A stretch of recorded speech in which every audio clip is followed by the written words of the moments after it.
and I'm going to put, or Guy, I'm going to put myself on mute. All right. Good morning, good afternoon, or good evening. Thank you for joining us. Thank you for joining us and welcome to ISPI Live. My name is Guy Wallace. I've been a member of the International Society for Performance Improvement since 1979. And for over 60 years, ISPI has been dedicated to improving organizational and individual performance. Today, August 13th, 2022, we are very honored to have as our guest speaker, Donald Clark, an EdTech entrepreneur, a CEO, a professor, a researcher, a blogger, and a speaker. He's based in Brighton, England. Donald was CEO and one of the original founders of Epic Group PLC, which established itself as the leading company in the United Kingdom's online learning market, which was floated on the stock market in 1996 and then sold in 2005. Describing himself as free from the tyranny of employment, I really love that phrase, he is or has been a board member of AI-focused companies, as well as currently being the CEO of Wildfire, an AI-driven learning company, where he's involved in AI, artificial intelligence, in learning projects, delivering everything from analysis to content creation and even the metaverse. Donald also invests in and advises learning technology companies. He has worked in schools, vocational, higher ed, corporate, and adult learning, delivering real projects to real learners. He's given keynote speeches all around the world, from the US and Canada, throughout the United Kingdom and Europe, across Africa, and even in Russia, Malaysia, and Australia. Donald also has a great podcast series going on with John Helmer on Great Minds in Learning, based on a massive series of over 200 articles he's written on learning theorists, from the Greeks to the geeks. Welcome, Donald, and thank you for joining us here at ISPI Live. It's a pleasure, Guy. Nice to be here.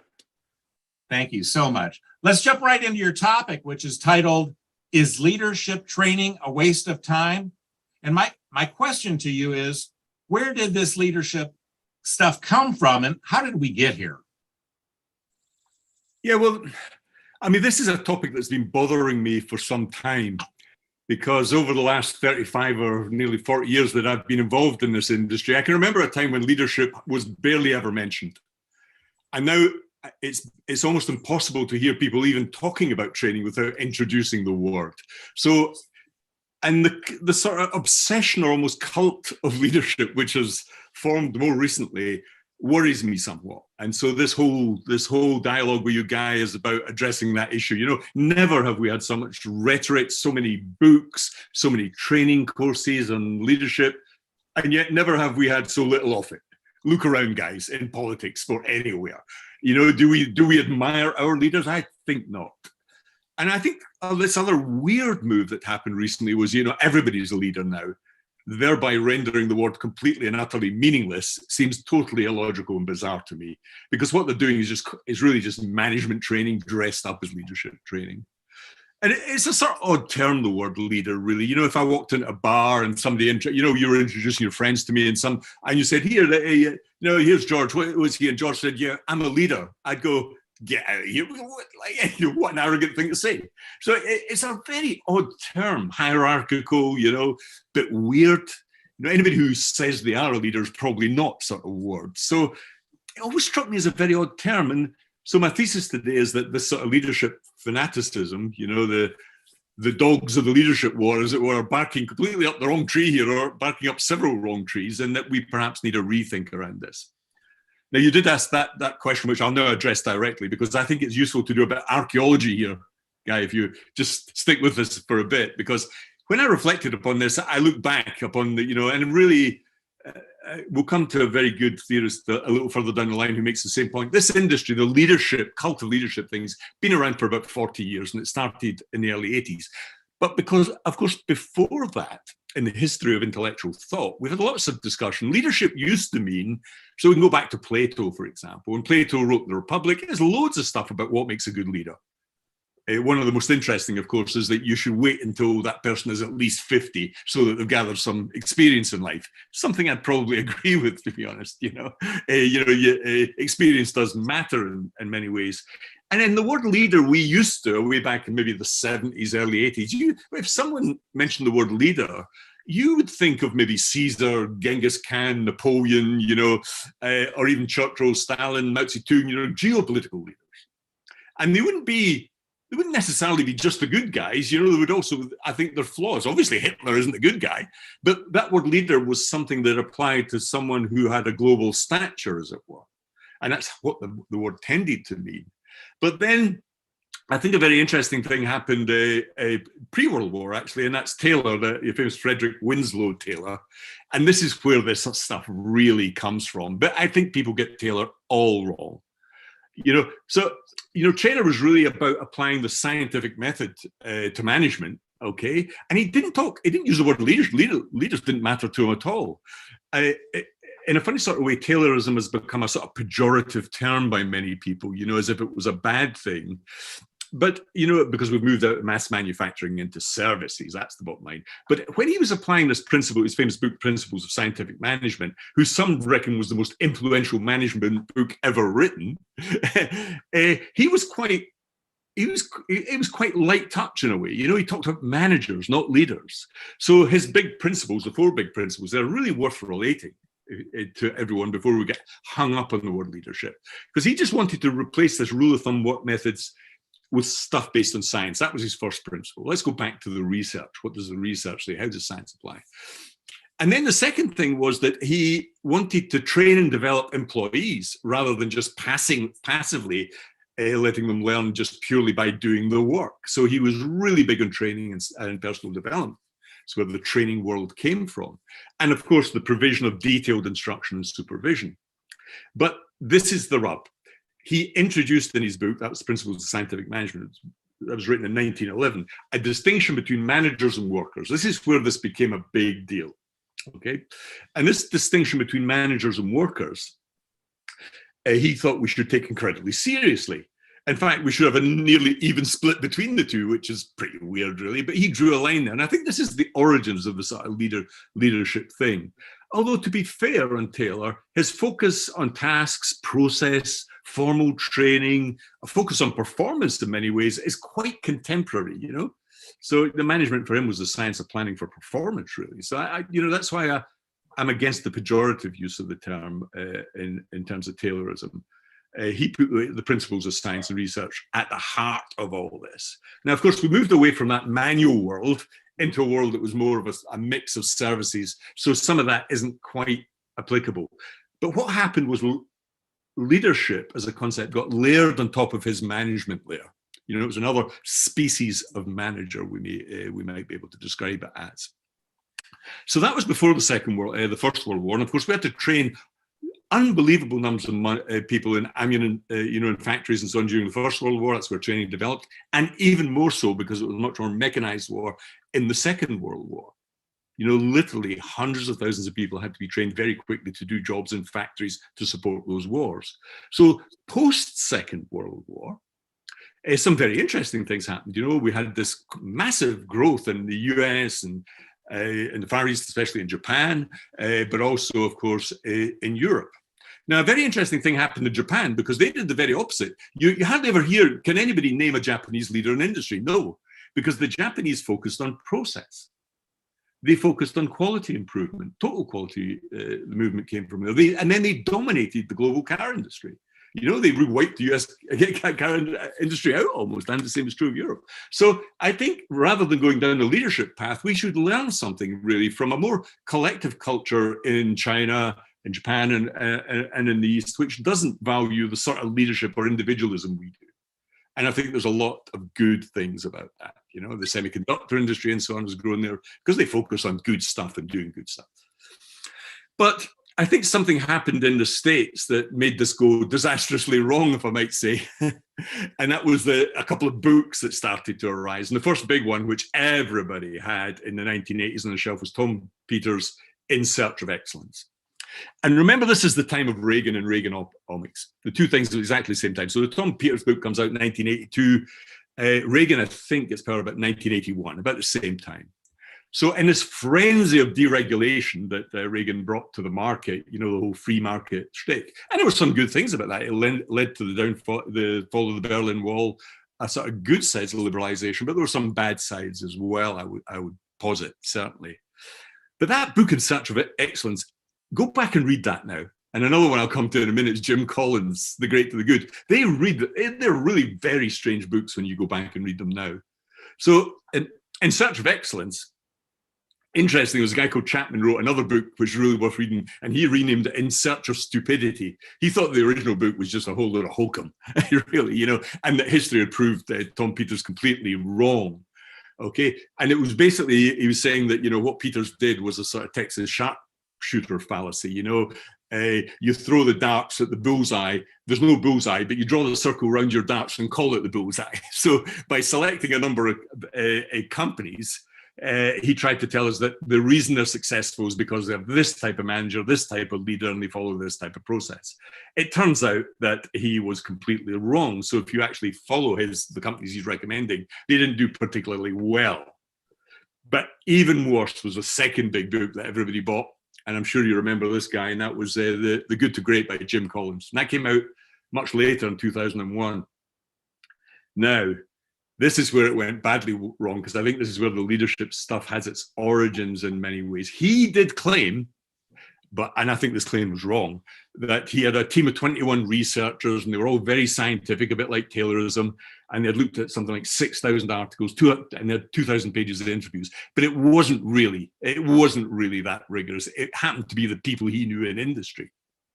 So the companies that he regarded as having the best leaders in the world and who were outstanding in every way were people like Circuit City. When was the last time you were in a Circuit City store? Fannie Mae, who were one of the major contributors to the 2008 financial crash that nearly took the world down, the world financial system down. And then some others like Wells Fargo, still, not got a great reputation for moral behavior in the marketplace as well. So, when you actually look at the companies which he was recommending as having great leaders and so on, they were massively underperforming other companies in the S&P going forward. So, the subtitle to that book, if I get it right, was Why Some Companies Make the Leap and Others Don't. In actual fact, most of the companies he mentioned didn't take a leap at all. They fell right off a cliff. So, the book happens to point out the very opposite of what we wanted. And then along comes a really big event comes along. And that's in 2008, the financial crash. People have been following all this bullshit for some time. It turned out not to be true. These leaders had been leading us into a situation where they were taking all the money. And even after the crash, what did we do? We bailed out those companies, Fannie Mae being one of them.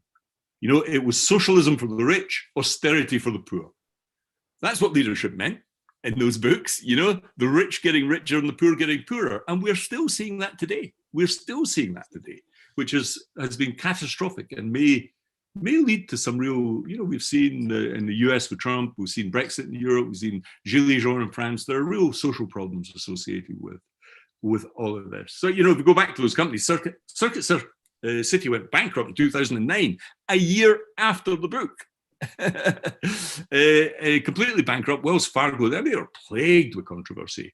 I mean, you had the list of wrongdoing in Wells Fargo was famous, gouging overdraft payers, fines for mortgage misconduct themselves, fines for inadequate risk control. They were sued for loan underwriting. These were criminal. Some of these weren't just fines to the financial authorities. They were taken to court and found guilty. And then a series of terrible acquisitions on Circuit City and so on. So these companies were clearly proven to be false. There's an interesting aside here. I actually wrote a little article on these two books, and Tom Peters contacted me on Twitter. He had read it, and I wasn't, I wasn't attacking him personally. I was, however, he got really angry, and I thought, oh, that's interesting, Tom Peters. And I had a little debate with him. Then he blocked me. I have the dubious claim of being one of the few people who've been blocked by Tom Peters on Twitter. And because I was mentioning Reaganomics and so on, I don't think he liked the political angle, but I personally think a lot of this has led to some of the bad leadership we see in politics. Reagan was an actor. There's no accident that Reagan came through at that time. We suddenly saw television gave us that notion of leaders being, the charismatic person who could appear on television. And Reagan was pretty good on TV, to be honest.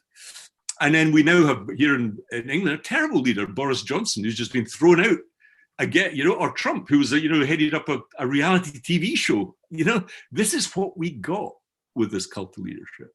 That's what we ended up with because we went down this path.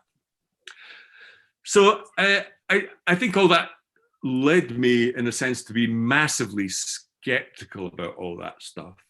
And then we come to a person. I remember seeing this guy speak at several conferences in the States and just to shake my head with disbelief because people loved him. I could never understand why people even applauded him. And that was Jack Welch.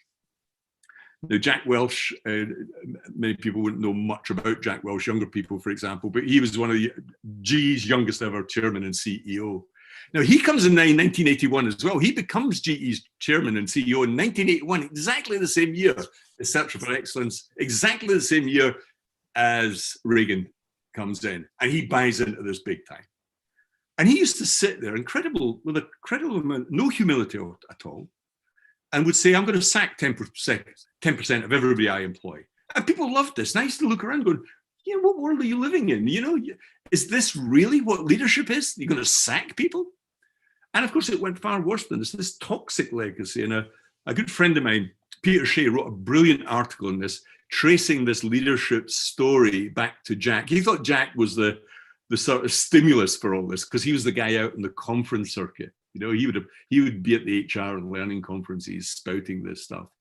And so if we go back to the Jack Welch story for a moment, because it's worth, just outlining in a way.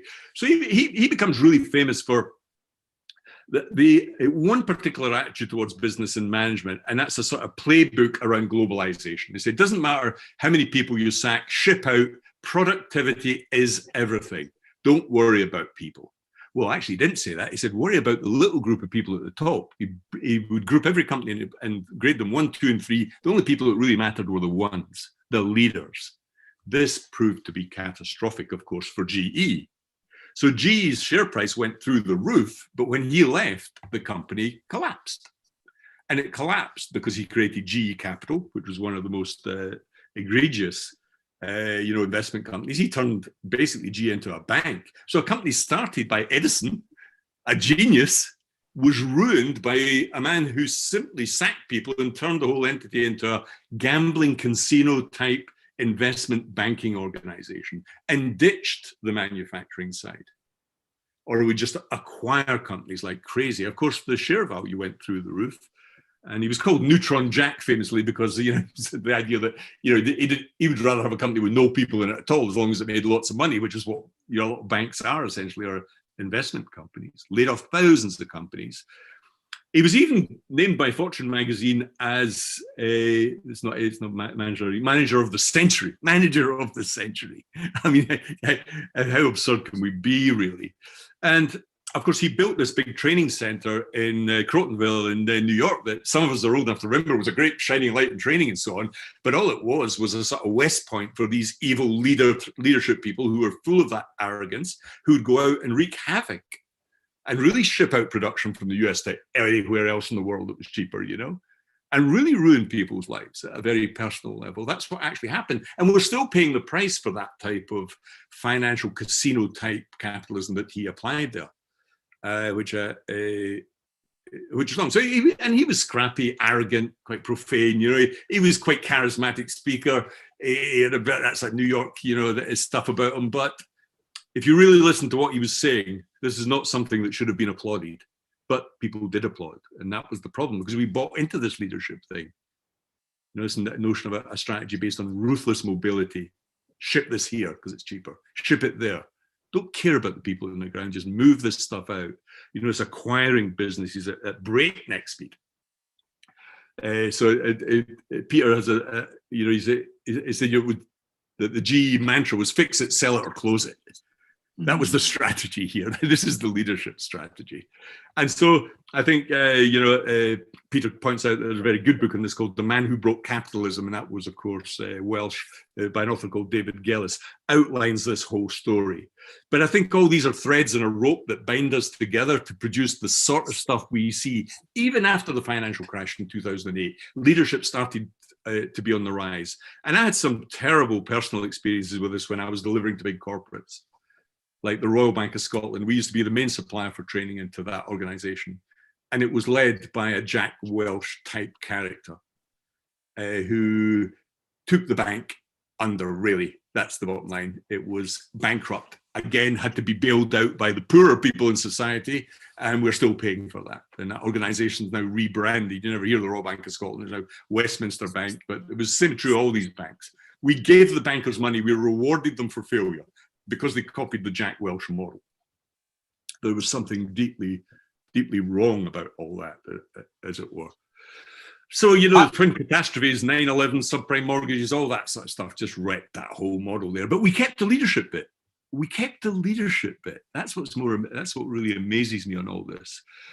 So I think those two books, Jack Welch, that's where we got to. So I'll halt there a little bit because I think be interesting to reflect on that. See if you've got any questions about that guy, even or anybody who's watching might have some questions. Yeah, so I would invite our listeners to put something in the chat on ISPI Live over on YouTube. But so why do you think there's a lot of people to blame who have propped up this whole false idolatry of leaders, shareholders, Wall Street, the financial centers, people in L&D are embracing and promoting some of the thinking and practices of these people. And as you said, it's been quite detrimental, but that doesn't seem to be the word on the street for everyone. They don't necessarily have put the two and two together to come up as to, why are we in this fix? So why do you think it's really gone so badly wrong,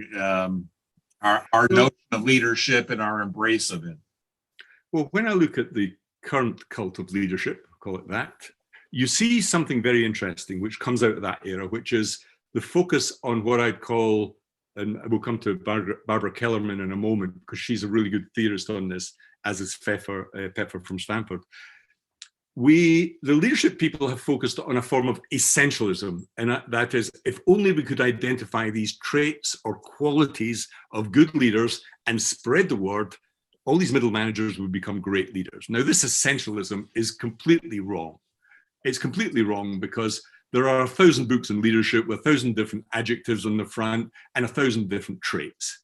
So, the idea that there is some common group of things that make great leaders is patently false because there is no empirical evidence that there is such a set, okay? And actually where people have gone wrong is because when you deliver a training course, you need that substance, you need that essentialism. You need to put up trust, authenticity, or some sort of bullshit list of abstract nouns on a flip chart or a PowerPoint. You just need that, or you don't have a course.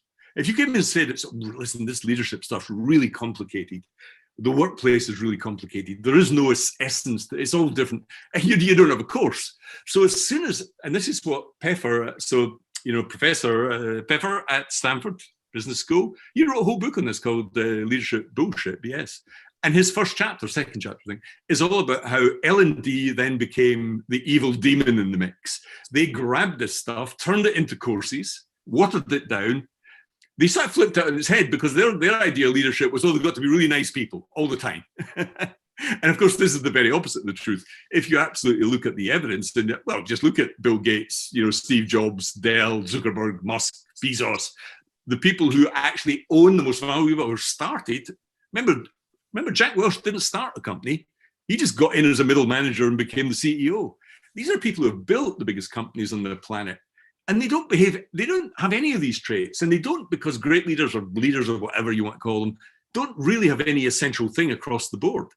It's all very complicated because the workplace is complicated. Markets are complicated. Building innovative product is complicated. It's got to do 101 other things other than those simple platitudes or bromides that you get in leadership courses. Of course, what happened was the leadership stuff in L&D had to come down several notches, and John in accounts is suddenly a leader. Like, really? Well, why isn't John in accounts just really good at accounts? That's what I'd like to see. And of course, this middle ground, we're seeing the skills, the competencies in the middle area are now being hollowed out. The world's falling apart. Go to an airport. And rather than concentrating on those competencies, we're focusing on this abstract noun of leadership. And I think most of it is a complete and utter waste of time. So the tech guys, in a sense, showed us this was very, very different type of beast in many ways. So I don't know, have you got any questions from anybody out there, Guy? I haven't seen any here, but I'm not sure I've got this set up on a separate computer, but I'm theoretically looking at it. But so if leadership training is something that we can't or shouldn't do, what do you recommend? What should we do? Okay. Well, I think here, rather than me, Donald, speaking, what I did personally was go back and look at, the leadership research, really. And there are two figures that really stood out for me here that I never see in leadership courses. You never see them mentioned, but they were big figures who have published a lot, well respected. And the first is Barbara Kellerman, who's professor at Harvard's Kennedy School of Government. And she wrote two astounding books. I was amazed when I read these books and found out about them because I had never heard them mentioned ever in connection with the word leadership. The first one is Bad Leadership. That was published earlier, 2004. And then a really astounding book called The End of Leadership in 2012. Now, these books were a revelation to me because they sort of chimed with my intuitive feel about what had gone wrong with this whole cult of leadership. Now, she was highly critical of the last 40 years of leadership, this history that I've just given, for exactly the same reasons that I've outlined here. She brings in people like Machiavelli, John Locke, Hobbes, Marx, and all sorts of people in the history of leadership. Very sophisticated historical analysis, far more sophisticated than the one I've given today. But, these were usually great man type theories, very masculine, macho type things. She dismisses that quite rightly. But for Kellerman, the interesting thing was this, she focused on this Pollyanna world of leadership in L&D, where she thought that the leadership literature itself and the training was unreal, really so de-anchored and divorced from reality that it was largely a waste of time. Because the truth of the matter is, in the complexities of the workplace, you have power, authority, and influence. Those are her three big concepts. They're what really matters here. And by ignoring those and focusing on the individuals or traits or essentialism within individuals, we're just pointing our guns at the wrong thing here. You have to look at the power, how power is exercised in organizations and how you deal with those things. So the problem is that L&D and leaders like to spend money on themselves because they see themselves as important. Of course, L&D loves it because they are felt to feel more important by delivering this leadership stuff as opposed to all that really boring stuff on process and performance, which really matters. So they're all felt to feel better. All the money gets spent on the top end of the organization, leaving the bottom half bereft of funding on training. So she thinks that was a mistake. So in general, the leadership, this attribution error, she calls it an attribution error, Kelvin, this notion of essentialism, the tendency to see all successes and failures of leadership in terms of these attributes. And she was saying that's not true, because if you look at successful leaders, they have loads of different attributes. Some of them are quite grumpy, in fact, and not nice at all. Some of them are not authentic. Some of them you wouldn't really even trust, to be honest, but they're still great leaders because in their situation, I ran a PLC on the stock market. There's no way I could be completely open and transparent about everything in the company, or my competitors would have killed me. My shareholders would have killed me because the company could never have grown. I would have been the only CEO in that market, in that sector, to be totally transparent about strategy and everything else. It would be ridiculous to say that you have to be open and transparent about everything, because that's not the way competition works in business. So to take that one trait alone. But I think she does something quite nice here. She talks, in the Bad Leadership book, that's the first one in 2004, she talks about different types of bad leaders. We always focus in the training courses of good leaders. This is the traits of good leader. But what makes a bad leader? And she has a really nice categorization of these. And this is where it can be quite useful. She's saying, tone down this leadership stuff, because most of them the bad ones are ineffective, first of all. You just don't work. We've probably all had a manager who's a bit lazy and just lets us get done, nothing happens type thing. Or they're too rigid. Or they're intemperate. They just talk all the time and let things gush. They just gush everything out. Also, those who are a bit insular, a bit too quiet, uncommunicative. We all had one of those managers. Some of them downright corrupt. I think that's fair enough. She gets into the corrupt, the callous, and the evil categories towards the end. But what her point here is that leaders are all over the place here. They have lots of, and they're all a different admixture of these things. But what you have to be able to do is understand, you know, who these people are really and how they operate, how they exert authority, power, and influence, which was what matters to her. So the fact that the world has become more volatile, uncertain, you know, complex and ambiguous, and with technological change, even more of that, you have to be very careful about this essentialism in leadership, because these people, some of them come from a highly technical physics background, like Elon Musk. Some of them are pure coders, like Page and Brin at Google. Some of them come from really good business examples, backgrounds, and that's fine. But they're very, very different, and they're culturally very different, you know? I mean, Google and Microsoft are run by two Indian guys who were brought up and educated in India. They will bring a completely different set of traits from a more individualistic, hardcore North American type manager trained at one of your business schools. So her idea is that the complexity of context matters, the situation in which people find themselves, or managers find themselves in, because it's plural, proximate, distal, you know, it's all those things, it's all over the place. And you have to be sensitive to that. Now, she does the second thing, which I really love. She's just such a great thinker for me. And that she says, well, there's no such thing as a leader without followers, you know, because the word in English does mean that. You can't suddenly just reverse it or ignore the fact everybody cannot be a leader. I mean, it just seems stupid that, you know, that everyone should be, or should even want to be. A lot of people just want to do their work and get on with their job in a competent fashion. But she has this concept of followers. And she said, you go wrong, everybody goes wrong by concentrating on leaders. What you really need to be aware of is the different type of people who are embedded in teams in the workplace. And these fall into different categories for her as well. There are sort of bystanders, you know, people turn up to work and they do a good job, but they're not going to be the big influencers.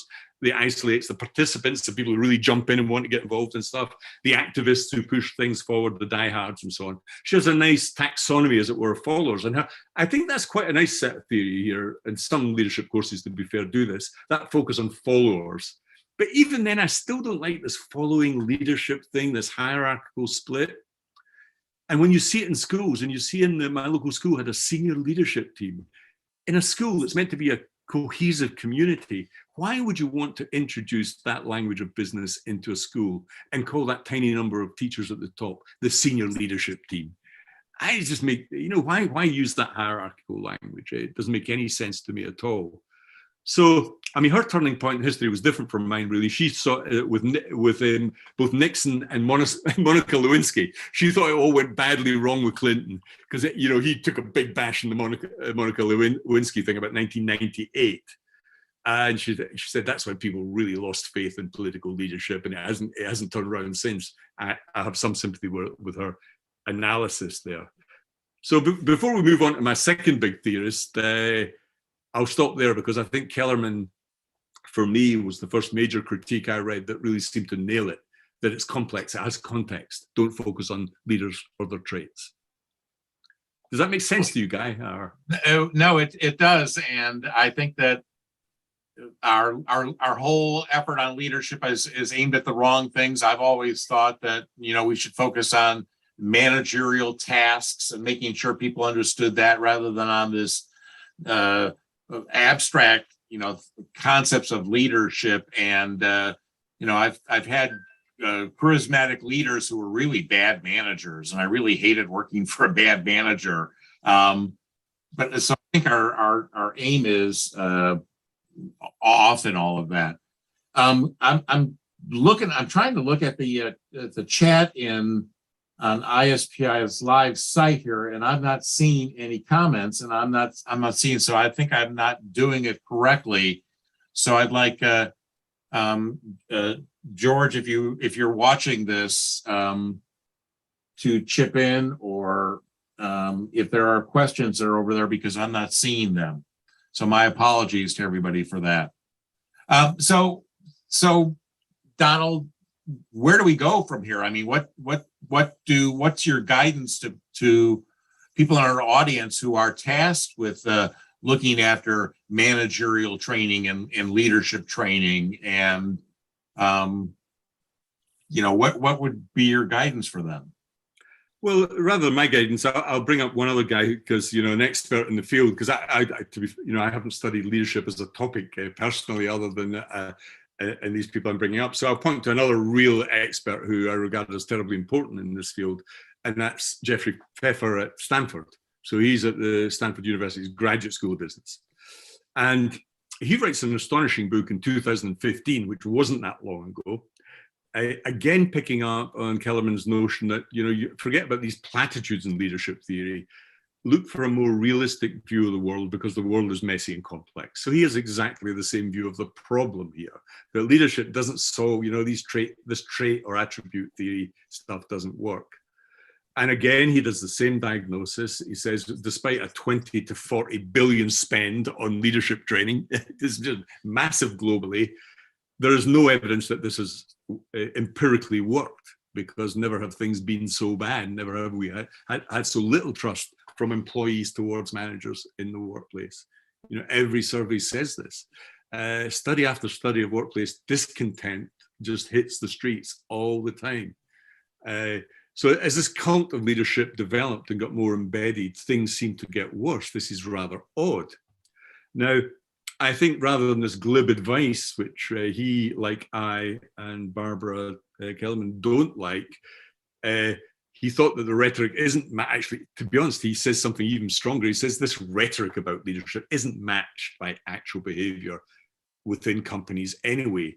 And those who don't conform to the standard, all leaders should be nice, actually go out to the recruitment companies and hire completely different people anyway. So organizations don't play this sort of leadership trait game in reality. They hire people who are going to make them lots of money out for the shareholders, It's a completely different ball game. And I've seen that in action. But the good thing about Pfeffer is that he concentrates on some really nice core concepts that are in loads of leadership training. So he looks at all these leadership training programs and goes, what are the common topics here? And the first one, well, in no particular order, I'm trying to remember what they were. The first one is modesty. And he picks up a very famous book called The Productive Narcissist. He draws on that book and says that modesty, far from being a virtue, so forget about it being something that every leader should have, actually may stop managers, in a sense, thinking for themselves and being very resilient when bad things happen. When you're running a large company, you get hit by all sorts of things that keep you awake at night. If you're not really resilient around that stuff, you're not going to survive as a leadership of a company, especially if you're on the market, because your share price gets hammered. So the idea that modesty is a great trait amongst leaders, he said, well, it might be in some contexts, and there are some great leaders who are modest, but don't for 1 minute recommend this for everyone. Perhaps it's energy, confidence, and a sort of dominance that you want in your leader if you want to drive a startup forward, for example. A second one he picks up and criticizes is authenticity. He really doesn't like this term in terms of leadership training, but you see it all the time in the courses. So he questions that staple as a quality for leadership. And he sort of flips it and says that actually, you don't really want people who are that authentic, because it's a sort of obsession with the self in many ways. Okay, so he goes on to say that, the delicious irony, in a sense, of leadership based on authenticity, or even leadership trainers who train people to be authentic. Can you imagine anything more stupid than training people to be authentic? It doesn't make any sense whatsoever. All training is a form of inauthenticity in a way. So he's highly critical of that topic and believes it has almost no bearing on the leadership battle, as it were, at all. Another one is trust. So around trust, he's deeply suspicious of the application of this one because it's not that simple. People trusted Bernie Madoff. They trusted him, but it didn't work. So the trust in itself can be a bad thing. Over trusting people can be a bad thing. Trust is a bit like faith. It can lead you into real trouble. It may be desirable not to trust your lawyers, other people's lawyers, your competitors, some of the politicking managers in your team. It may be a good thing not to trust people, because real life people are not always trustworthy. They're often after more money, or they can behave quite selfishly. So he strips trust out of the equation as well. Now, he goes through these terms one by one, the staples you find in all of these leadership trainer courses, and goes, forget this stuff. This is not what it's about. And then he'll show lots of counter examples: Steve Jobs, Bill Gates, Jeff Bezos, Elon Musk, all that sort of stuff. You never see those people as heroes in leadership training courses, despite the fact they seem to be the leaders of the biggest companies in the world. Isn't that a real oddity? It's totally bizarre, of course. So the remedy. Yeah. The And remedy yeah, go ahead. Yeah, the remedy for him is, so you asked me that question, which was, what does he recommend or what do we recommend? I agree with Pepper's recommendations here, that actually our leaders should be building their power base sort of quite relentlessly, in a sense, through influence, whatever means you can, by good management. I think it's really management, not leadership. You should be, and this is a really important one, you should embrace ambiguity, understand that things are going to be complex, and that these traits have nothing to do with solving the problem, but maybe process, training around competency, dealing with complexity, managing complexity and ambiguity are what makes people really good managers. Forget the word leadership for a moment. So when the situation demands change, you adapt to that change. Really good people that manage big companies are really adaptable. They're not fixed trait people. They change all the time. They're almost chameleon-like. Imagine a salesperson or your server in a restaurant, if they were always completely authentic. Are you kidding me? You never want to be served by that person because they're giving you service and they're putting on an act. They're being deliberately inauthentic, but to make your experience nice. That's nice of them. It's the very opposite of authenticity. And so, Peffer's recommendation, which I think is right, is to master the science of influence and understand the complexity of your organization, and not to fall back on thinking that you are X, Y, and Z, therefore a great leader, or even your managers are great leaders. Which is why he thinks almost all leadership training is a complete and utter waste of time. He thinks, this is I've had several people make this comment, which is that leadership training may actually lead to drops in productivity because managers start believing this bullshit about themselves, that it's all about them. And that they're there because they're really good, they're almost innately leaders when they're not at all. Actually, they have lots more to learn than they may imagine. So those weasel words, that I've been hearing, and you can't go 10 minutes in a training conference without hearing leadership or leaders, turn out to be misleading. I remember when we used to call them managing directors in companies. Remember those days? Mm-hmm. And then suddenly we all had to be chief executive officers. Suddenly the word chief got brought in there. Wow, that's interesting. The big cheese, the big chief, the big dog, Mm-hmm. And it's gone down that route, and it's been unpleasant. Everybody else of the sort of, the serfs and the kulaks, the people to be managed or led somewhere, usually up the garden path. So I think that in answer to that question, where are we? I think the recommendations by Pfeffer are extremely strong here, in terms of focusing on something very, very different from what we've seen before. Mm-hmm. Well, I have been able to look at the chat, and there's a lot of very positive comments going on here. But one of the questions here is, what questions might you suggest to a new leader who's got a chance and opportunity to be mentored by an experienced leader? What are your thoughts about what they might ask about, and hopefully they don't get any of the BS answers, that the platitudes. Well, I've been in that situation on the boards of quite large companies, where they've been usually the CEOs have been a lot younger than me, but because I've been in their shoes, I've been the CEO of companies before. It's an interesting question. So to be very, very pragmatic, I would say, first of all, just drop the word leader.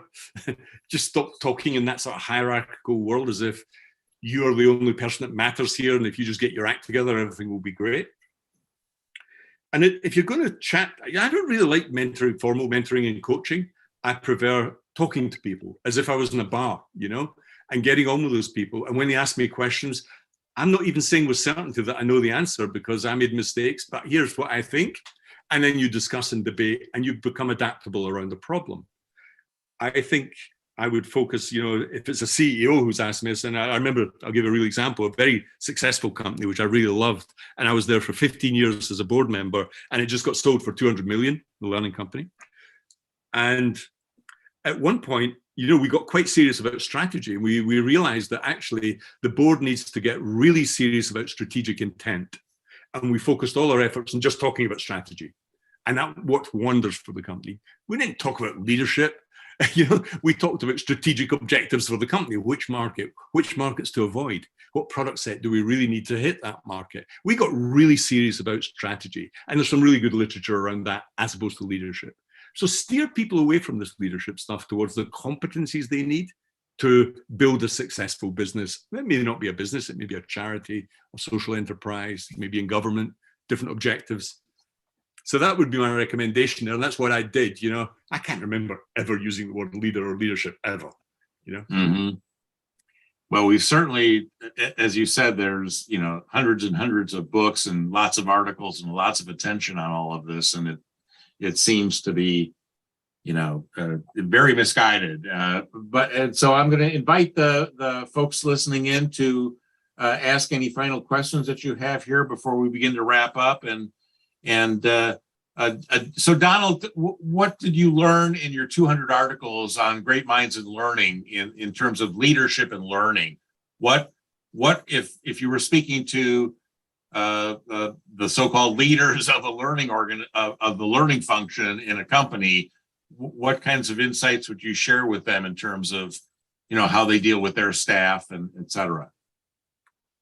Well, in that 200 series and all those podcasts I did, the interesting, so I include Peffer and Kellerman in those 200 because they were the most interesting. Those were the interesting two high-end academic researchers I found in leadership.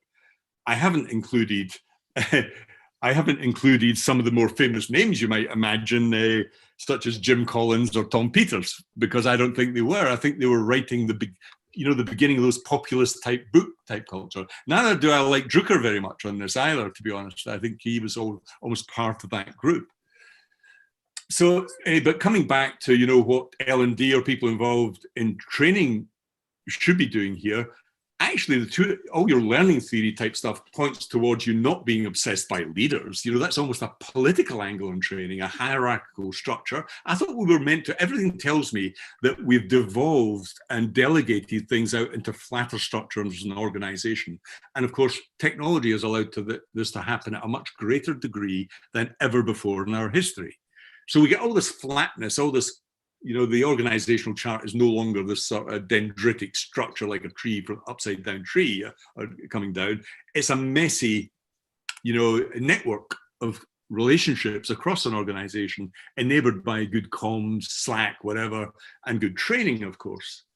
And I think for us to template this oil and water, leadership and followers, the big bosses and us, is a complete error. We should be doing the very opposite and focusing on competencies and process, performance, all those words that we've heard for a million years. And actually we're sucking money out of that and shoving it into these high-end, very expensive courses, often run by people who have never led anything other than a workshop. Isn't it bizarre that you would go along to a leadership course and the person running it has never led anything other than a workshop? I would find that I'd find that mind-blowing. So I think, coming to an end on all this, I think we've seen leaders in every area of human endeavor, seen us all succumb to the tyranny of leadership. Let's avoid the tyranny of leadership and look at the positive, constructive side of competence and performance in organizations. And all those people in the middle and the bottom of the organization who need help. Inequalities are rising. Let's flatten things again. That in 2008, did any of those bankers go to jail? Did they lose any of their money? Are they still around? Yes. No, they didn't go to jail. Yes, they're wealthier than they've ever been. Have we reflected on whether all of that leadership malarkey was right? No, we haven't. We're carrying on with the same stuff. In fact, L&D are reinforcing the model in many ways. Have we looked around us in politics? Have we seen what's happening? Because this is a much bigger issue than training. This whole cult of leadership is leading to some massively divisive and ugly economic behavior where the poor are getting poorer and the rich are getting richer. This elasticity and inequality is happening everywhere around the world. We're fetishizing leaders and leadership, the language of leaders and leadership, fetishizing it. And I think that's why I'm sorry for some people if I've been really sort of almost too enthusiastic about this, but I think it's time to call it out and to focus, go back to the knitting, as they say, go back to basics on training and focus on good people doing good things for good organizations to make our jobs better, to make the product better, to make customers happier, or if it's in the public service, to make the people whom you serve happier and give them a good service, whether it's in public health care, in teaching and academia or whatever. I think going back to those old-fashioned things might be a good thing because the world is moving in that direction, people. It's networked, it's more democratized, we have more connection between each other. I mean, we've got, just before this talk, I was talking to George in Shanghai, Jennifer in Ohio. I'm speaking to you guys, as we often do. We're globally connected here and lovely flat structure using technology that's free. And what we're talking about, some weird binary distinction between leaders and the rest of us. I don't think that's right. Well, thank you for that. So Karen had asked, what would you have us focus on? Process and performance improvement, and you've answered that. Yeah.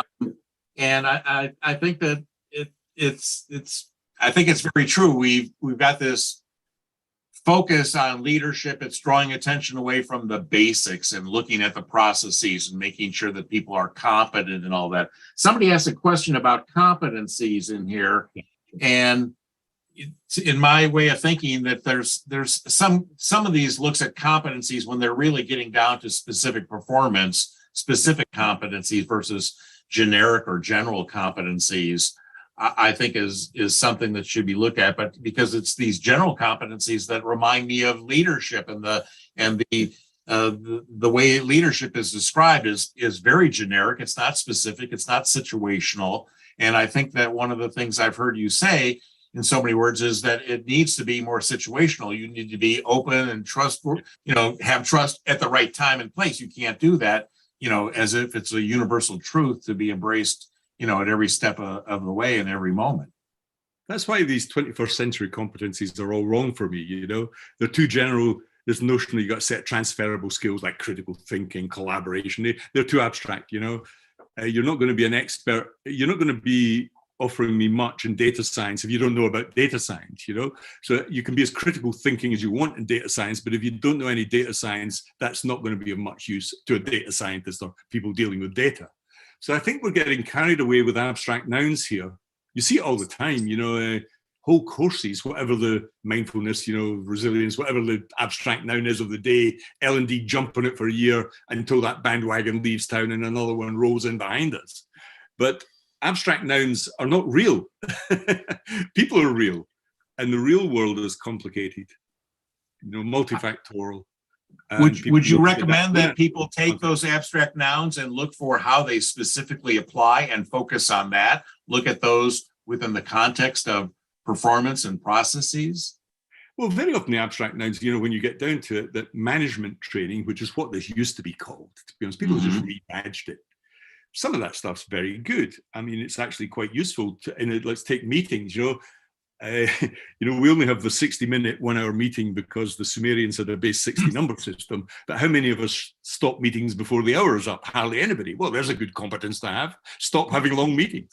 But a good meeting normally has to be chaired very well. We all know that. The older you get, it's really important to have one person just leading the show in a meeting so it doesn't overrun and you don't get into all that sort of showboating stuff.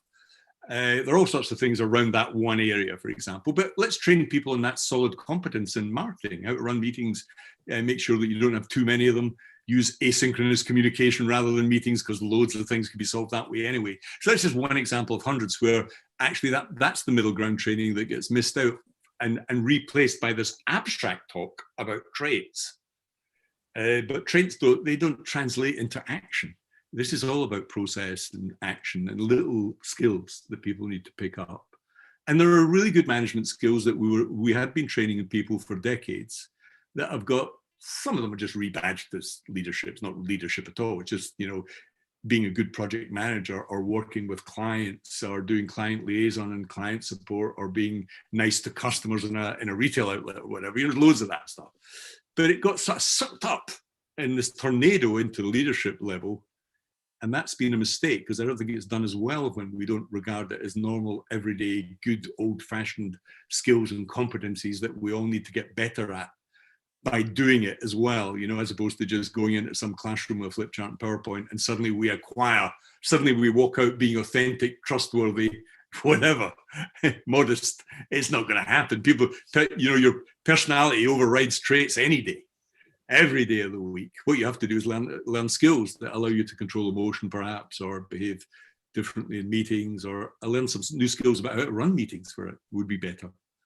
Mm-hmm. Well, Donald, let me bring us to a wrap here. Thank you so much for sharing with us today. And what would you suggest are the best ways for people to connect with you? How would you like to? Would you invite them to connect with you, and where should they do so? Yeah, well, I have an unusual name. Nobody calls anybody Donald now these days for obvious reasons, I think.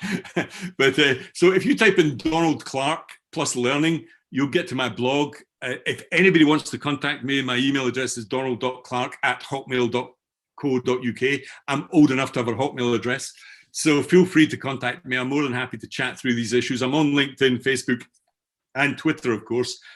Twitter @Donald Clark. So, you know, feel free. I think this is an interesting area, but I think we have to get a bit serious about reflecting on whether it's all been worthwhile or not. I may be wrong here. And maybe this is a worthwhile tack, but I just don't see the evidence yet that convinces me that this critique I've just given is false. And until we're spending billions on this stuff, and it worries me that we're actually reducing productivity, not increasing it by doing so. Mm-hmm. Well, thanks again, Donald, for meeting with us and sharing your thoughts on all of this. That brings us to an end of ISPI Live for today. Thanks to everybody for watching and participating. Remember, you can always go back and here on the same YouTube link and for the replay. And if you're happy with this session, please like it, comment on it, and forward it to other people in your social media networks. And if you've not joined ISPI yet, we welcome you to check it out at our website, ispi.org. And for over 60 years, ISPI has been all about improving organizational and individual results. Again, thank you to our speaker, Donald Clark, for today's session. And thank you to Jennifer Romer for all the technical support at the back office that makes this possible. It truly takes a village. Next week, we're going to host Miriam Nealon. And I invite everybody to join us on that. And the week after that, it will be Clark Quinn. ISPI Live we're intending to do this every Saturday with few exceptions because of some of the holidays on weekends and such. But so please join us every Saturday. Check us out.